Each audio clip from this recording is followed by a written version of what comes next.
Friends, রাতপাহাড়া channel থেকে আমরা অনেকেই এসেছিলাম, কিন্তু মাঝ রাস্তায় আমাদের কাছে একটা খবর আসে যে এরকম আমার এক বন্ধুর বাবা খুব অসুস্থ হয়ে যায়, যার জন্য সে এবং তার সাথে আরও 2 বন্ধু ফিরে চলে গিয়েছে। তো আমি একাই অভিশপ্ত এয়ারপোর্ট খুঁজতে খুঁজতে চলে এসেছি জয়পুরে, বিরাট চ্যালেঞ্জ নিয়ে যে একাই আমি আবিষ্কার করব। সত্যি বলতে বন্ধুরা, আমরা রাস্তাঘাট আমি কিচ্ছু জানি না, সিভিক পুলিশ দেখতে পাচ্ছেন, আর আমি একাই হাতে ক্যামেরা ধরে আস্তে আস্তে মোটরসাইকেল নিয়ে এগোচ্ছি। সবাই বলছে রাস্তায় হাতি বেরোতে পারে, বন্য জন্তু জানোয়ার বেরোতে পারে, কারণ পুরো জঙ্গলের মধ্যে দিয়ে আমাকে যেতে হবে। আমি একাই এসেছি যখন, আর আজকে ছুটির দিন, অফিস ছুটি ছিল, সেই কারণে একাই, বন্ধুরা নেই, একাই আমি যাচ্ছি, একাই বাইক চালাবো এবং একাই ক্যামেরা ধরবো। এতে হয়তো ছবি খুব একটা ভালো হবে না, ছবি একটু হবে, আপনারা দেখে নিন। এই যে দেখুন, একটু ছবি হয়তো লাফাচ্ছে, আপনাদের দেখতে কষ্ট হবে, কিন্তু কিছু করার নেই। এসে পড়েছি যখন, এতটা রাস্তা আমি অভিশপ্ত এয়ারপোর্ট আবিষ্কার করেই ছাড়ব। যে এয়ারপোর্ট জাপানের সাথে ভারতের যুদ্ধের সময় একবার ব্যবহার করা হয়েছিল, তারপরে থেকে পরিত্যক্ত হয়ে এই জঙ্গলের ভেতরে নাকি পড়ে আছে এবং সেখানে মানুষজনের দেখা পাওয়া যায় না, পুরো ফাঁকায়, অনেক দূর ভেতরে, জঙ্গলের ভেতরে এটা আছে। তো আমি সেটাই দেখতে যাচ্ছি। বাপরে, এখানে তো রাস্তা, পাকা রাস্তা শেষ, সামনে আবার রেল লাইন, আবার পাকা রাস্তা, ঠিকই আছে। চলতে শুরু করলাম, দেখাই যাক। এখন অবধি তো জঙ্গলের পাশে মানুষজনকে দেখতে পাচ্ছি, সামনের দিকে কি হবে জানি না। দুপাশে নানা রকম ক্ষেত, লোকজন চাষ করেছে, সবজি চাষ করেছে। বাহ, দূরের ভিউটা কি অসাধারণ লাগছে দেখতে। বাহ বাহ বাহ বাহ, একটা জল দেওয়ার পাম্পও আছে, ডিপটিওয়াল। না, এত দূর অবধি যা দেখছি এখনো সেরকম ভয়ের কিছু নেই। সুন্দর পরিবেশ, ঝলমলে আকাশ, শীত শীত একটু করছে ঠিকই, এখন অবধি আমার ঠিকই আছে।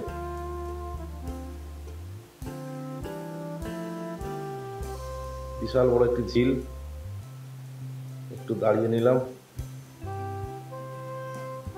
রেস্টের দরকার, না হলে পারা যাচ্ছে না, কোমর ভীষণ যন্ত্রণা হচ্ছে। মেদিনীপুর থেকে একাই আমি ছুটে আসছি। বিশাল বড় ঝিল, এই জায়গাটাকে জয়পুর ব্লকের মধ্যেই এই ঝিলটা, নাম ঠিক আমি বলতে পারবো না। বিশাল বড় একটা ঝিল, খুব নোংরা হয়ে আছে, ঘাস, লতা পাতা, কচুরি পানা, এগুলোকে যদি ঠিকঠাক পরিষ্কার করে একটা বিশাল বড় জিনিস তৈরি হয়ে যাবে। কিন্তু কে আর করছে, তার দায় গভর্নমেন্ট করলে হবে, না হলে না। যেহেতু মনে হচ্ছে সরকারি অ্যাসেটস, ব্যক্তিগত নয়। একটা জিনিস লক্ষ্য করছি, রাস্তায় প্রচুর আম গাছ আছে, প্রচুর আম গাছ আছে। সাইড ভিউটা দেখুন, ওই যে ট্রেন লাইন, টানা ট্রেন লাইন গেছে। রোদটাও একটু পড়ে পড়ে আসছে। ভিডিওটা আমি কেটে কেটে এডিট করেছি, পুরোটা দেখালে আপনারা বোর হবেন। প্রচুর রাস্তা, যতটা পেরেছি আপনাদের কাছে তুলে ধরছি। আপনারা যদি কোনোদিন আসেন, দয়া করে সঙ্গে খাবার দাবার, জল অতি অবশ্যই নিয়ে আসবেন, কারণ আমি এতটা রাস্তায় এসেছি, একটা খাবারের দোকানে আমি দেখতে পাচ্ছি না। সঙ্গে কিছু জল নিয়ে এসেছিলাম, ওটাতেই আমার চলছে এখন অবধি। আস্তে আস্তে রোদটা পড়ছে, আমার চোখ মুখ শুকিয়ে যাচ্ছে পুরো, বুঝতেই পারছেন। এই রাস্তা দিয়েই মোটামুটি আমাকে পুরোটাই যেতে হবে, এই রকমভাবেই যেতে হবে, আমি বুঝতে পারছি।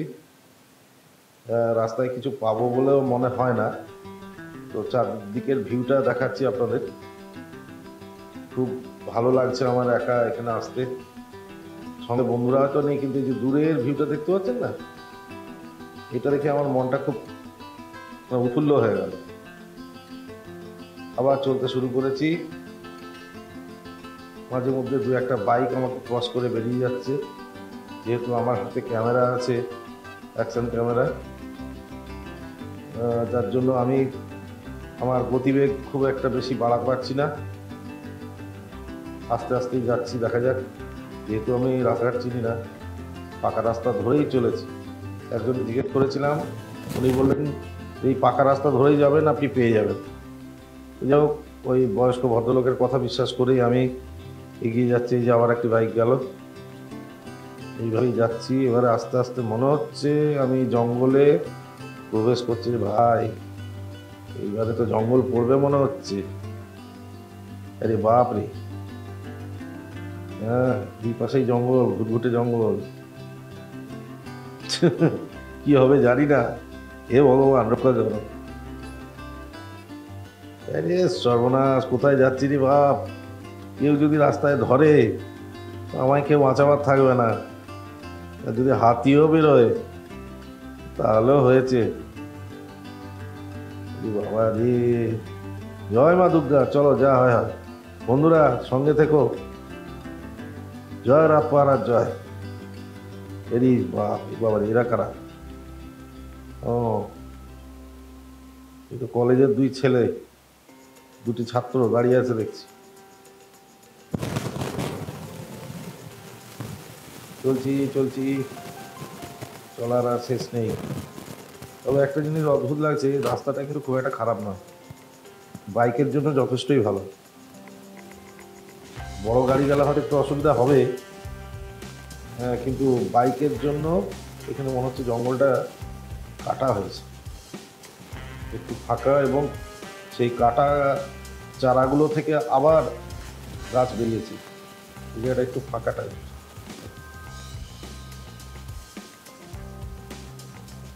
দুই পাশে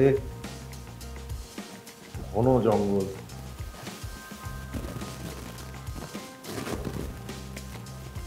তাল গাছও আছে দেখতে পাচ্ছি প্রচুর।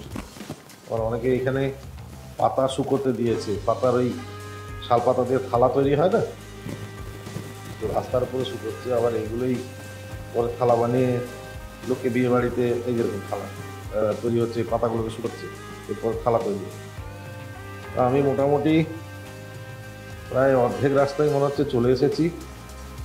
চতুর্দিকে জঙ্গল আপনারা দেখতে পাচ্ছেন, আর সমস্তটাই নিজের সাহসের ওপরে আমি এগিয়ে যাচ্ছি।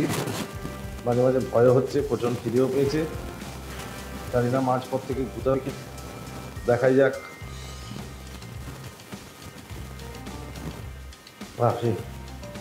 এর মধ্যেই তো আমার অবস্থা কাই,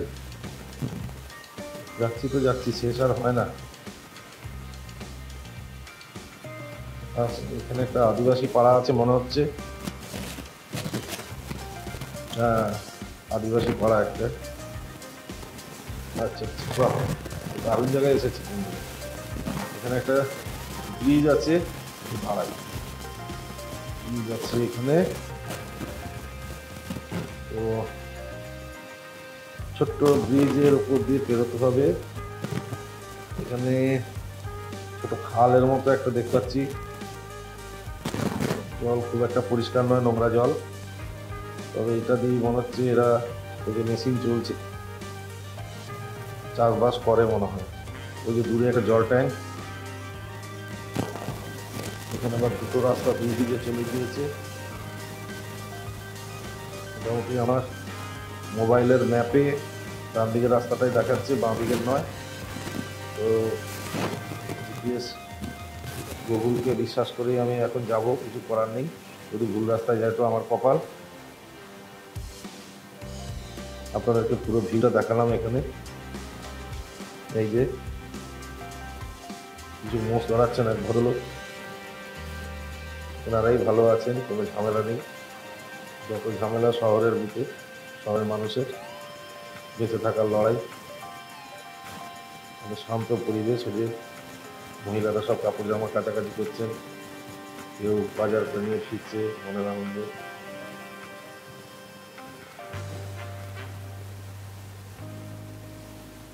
আবার চলতে শুরু করলাম।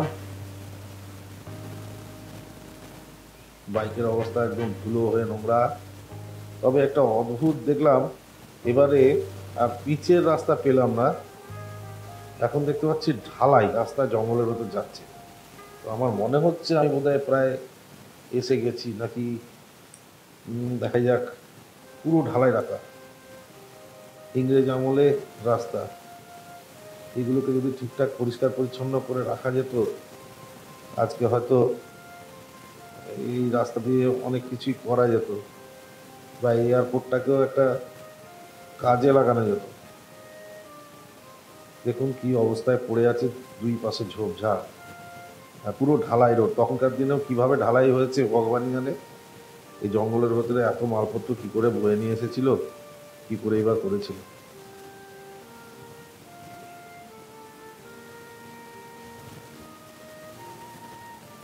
বাপরে, ঢালাই রাস্তা তো চলছে, শেষ আর হয় না। আবার একটা গ্রাম আসছে মনে হচ্ছে,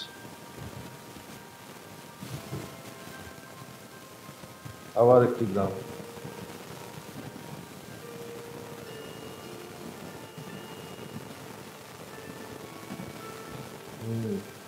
কারণ গুটি কত মানুষকে আমি আবার দেখতে পাচ্ছি ছাগল নিয়ে যাচ্ছে, মানে আশেপাশে কোথাও জনবসতি আছে।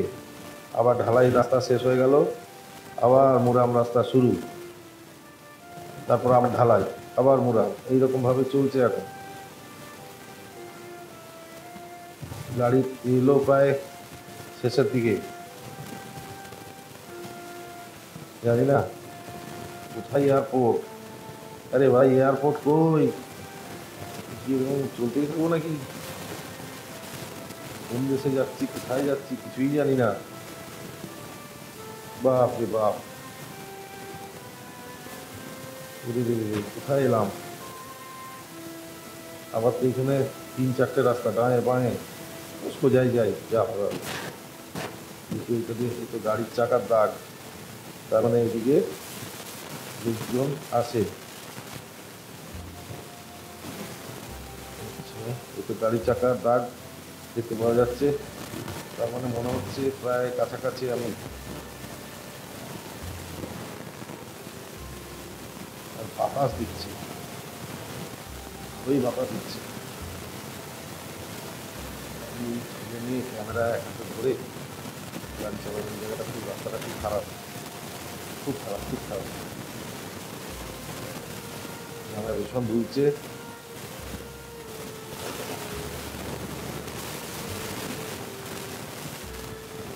জানি না, এখানে আবার দেখতে পাচ্ছি ইলেকট্রিকের খুঁটি আছে, তার মানে এখানে ইলেকট্রিকের ব্যবস্থা আছে।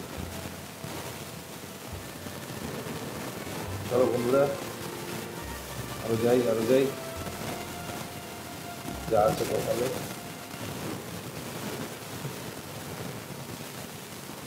রাস্তাটা খুবই জঘন্য রাস্তা, খুব কষ্ট হচ্ছে আমার। মনে হচ্ছে কালকে এদিকে বৃষ্টি হয়েছিল বোধ হয়, জল জমে আছে কিছু জায়গায়,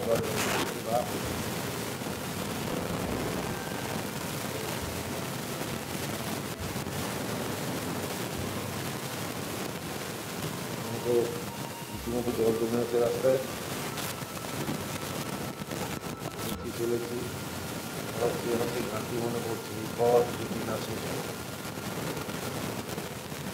সত্যি পথটা শেষ হচ্ছে না।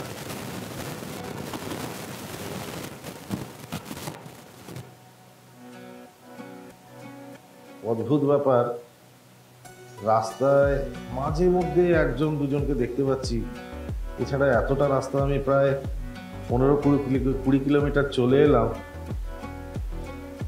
মানুষজন একজন দুজন করে দেখতে পাচ্ছি, বাকি কে কোথায়, কেউ কি থাকে না এখানে সব জায়গায়, না কি ব্যাপার?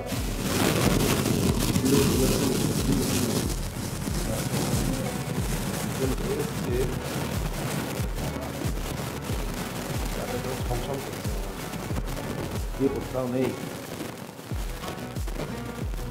শুধু একই ভরসার গাড়ির চাকার দাগ আমি লক্ষ্য করে যাচ্ছি। গোটা রাস্তাতে আমি লক্ষ্য করেছি, যেখানে যেখানে গাড়ির চাকার দাগ দেখতে পাচ্ছি আমি সেদিক দিয়েই যাচ্ছি। রাস্তা থেকে মানুষজন চলাচল করে, এই যে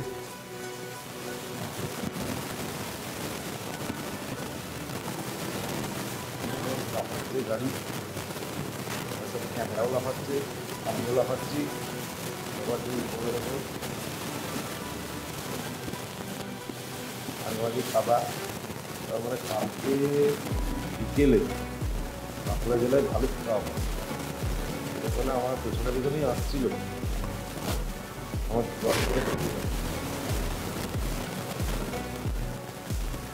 ভালো ভাই, চলো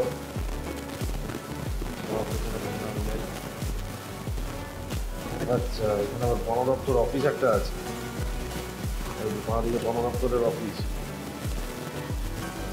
আচ্ছা, তার মানে এখানে আশেপাশে লোকালিটি আছে।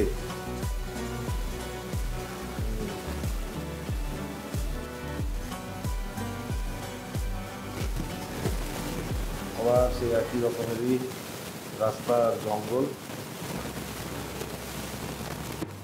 চতুর্দিকে সবুজ আর সবুজ। কি হলো, এরা আবার পিছিয়ে পড়লো কেন কে জানে, হঠাৎই ওরা আবার পিছিয়ে গেল। আমার চলার শেষ নেই, আমাকে পৌঁছতেই হবে সন্ধ্যের আগে, আবার আমাকে এতটা রাস্তা ব্যাক করতে হবে। যা দেখছি রাত হয়ে গেলে বিপদের শেষ থাকবে না। ও গুরু, এসে গেছি গুরু, এই তো একেবারে ছপাক করে এসে পড়লাম। আরে না, আরে আরে গুরুদেব গুরুদেব গুরুদেব, এসে গেছি এসে গেছি। এই তো রানওয়ে, অভিশপ্ত এয়ারপোর্ট। একটা সময় বন্ধুরা এখানেই ফেললাম, তো দেখতে পাচ্ছেন এই জায়গায় হচ্ছে সেই অভিশপ্ত এয়ারপোর্ট। 26 কিলোমিটার টানা একদম, বাপরে বিশাল বিশাল। রাস্তার মাঝে অনেক সোজা হয়ে গিয়েছে, এগুলো রক্ষণাবেক্ষণের অভাবের জন্য বন্ধুরা। বাহ বাহ বাহ, গাড়ি চালিয়ে দারুণ আনন্দ লাগছে আমার, অসাধারণ অসাধারণ অসাধারণ। ওই যে একজন মানুষ গাড়িটা দিয়ে অনেকে পিকনিক করতে আসে, অনেক নোংরা পড়ে আছে, আবর্জনা, পিকনিকের সেই থালাবাটি গ্লাস, রান্না করার ইটের উনান। আমি এখানে ডিসেম্বর, জানুয়ারি, ফেব্রুয়ারি থেকে পিকনিক করে মনে হয়, বা মাঝে মধ্যে হয়তো আসে। আর পিকনিক করার মতনই জায়গা। দেখছেন আমি যাচ্ছি তো যাচ্ছি, আমার গাড়ির স্পিড এখন প্রায় 90-এর কাছাকাছি। আর একটু বাড়াতে পারতাম, কারণ হাতে ক্যামেরাটা ধরা আছে, ছিটকে বেরিয়ে যাবে। এই যে রাস্তা গার্ড হয়ে গেছে, দুপাশে জঙ্গল। আর যাবো না ভাবছি, কারণ সন্ধে হয়ে আসছে, যাওয়ার শেষ থাকবে না। আবার বন্ধুরা এই জায়গা থেকে আমি আবার ব্যাক করব, আর সিলেতে যাচ্ছি না, কারণ সন্ধে হয়ে আসছে, আমাকে ফিরতে হবে। প্রচণ্ড খিদে পেয়েছে। এটা দেখুন, এটাকে হেলিপ্যাড বলে, এখানে ইংরেজ আমলে হেলিকপ্টার নামতো, ঠিক আছে। আর আমি গোল হয়ে বাইক চালিয়ে আপনাদেরকে ঘুরে দেখাচ্ছি এই জায়গাটায়। এই জায়গাটা বিশাল বড় জায়গা, এখানে আরামসে 2-3টে হেলিকপ্টার নামতে পারবে, এত বড় জায়গা। খুব ভালো লাগছে এই জায়গাটায় গোল হয়ে দেখাতে। আর প্লেনগুলো সবাই জঙ্গলের মধ্যে লুকিয়ে রাখতো, আর এখানে হেলিকপ্টার নামতো। আপাতত আপনাদেরকে এই দেখালাম, আশা করি সবার ভালো লেগেছে। সবাই আশীর্বাদ করবেন। আমি অনেক কষ্ট করে এই জায়গাটাতে এসে নিজের রিস্ক নিয়ে আপনাদেরকে দেখালাম। ধন্যবাদ, সবাই ভালো থাকবে।